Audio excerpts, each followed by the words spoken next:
உலக மக்களே வணக்கம். பிரதர் சிஸ்டர், நீங்கள் நினைக்கிறது வேறு, சரிங்களா? என் வாழ்க்கையில் நடந்தது வேறு. இப்போ நான் இருக்க இடத்துல என்னை சுற்றி எத்தனை அரசியல்வாதி இருக்காங்களோ அவங்க பூரா இருக்காங்க. நான் இங்கிட்டு திரும்பினா இங்கிட்ட ஒரு கட்சிக்கார தொண்டர் இருப்பார், அங்கிட்டு திரும்பினா அங்கிட்ட ஒரு கட்சிக்கார தொண்டர் இருப்பார். அங்கே ஓட்டை விட கட்சி தான் அதிகமாக இருக்குது.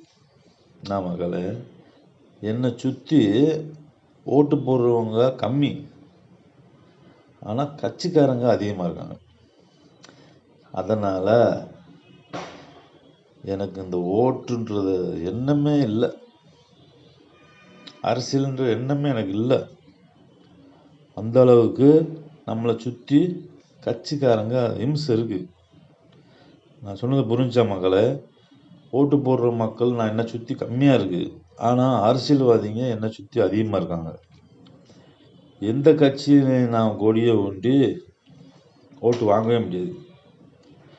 அந்த அளவுக்கு அப்படியே என்னமோ பின்னி வச்சுருக்காங்க, வலை மாதிரி போட்டு பின்னி வச்சுருக்கு மக்கள், சரிங்களா மக்களை? அடுத்து நம்மளுக்கு இந்த ஆசையே இல்லை.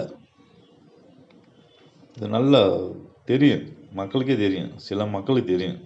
அந்த அளவுக்கு நாம் தமிழர்ன்ட்டு அங்கே ஒருத்தர் நிற்பேன், டிவிகேன்னு அங்கே ஒருத்தர் நிற்பேன், அதிமுகன்னு அங்கே ஒருத்தர் நிற்பேன், திமுகன்னு அங்கே ஒருத்தர் நிற்பேன், பிஜேபின்னு அங்கே ஒருத்தர் நிற்பேன், காங்கிரஸ்னு அங்கே ஒருத்தர் நிற்பேன்.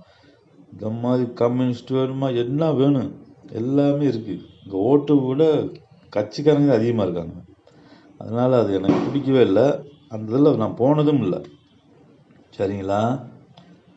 அடுத்து நம்ம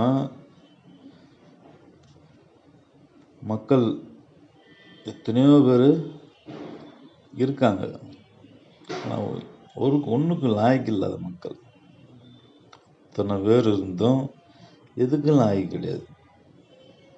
ஒரு வேளை உருப்படியாக செய்ய மாட்டாங்க. நல்லா பாருங்க, நான் இருக்கிற இடத்துல எந்த தொழிலும் கிடையாது, குடி தண்ணிக்கு நல்ல சலுகையும் கிடையாது, எந்த நல்லதும் கிடையாது.